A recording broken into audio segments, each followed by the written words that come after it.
Election commission ने ANP को उसका पुराना इंतखाबी निशान लौटाने के अलॉट कर दिया है। अवामी नेशनल पार्टी लालटेन के निशान पर इलेक्शन लड़ेगी।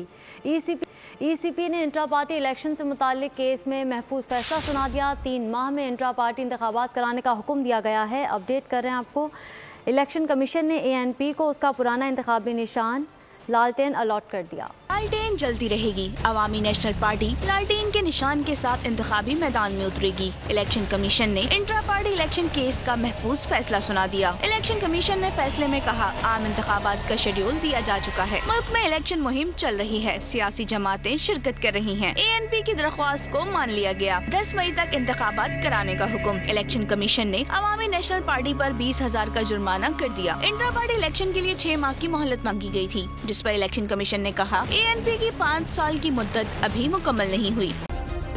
सब्सक्राइब करें और बेल दबाएं ताकि कोई खबर रह न जाए।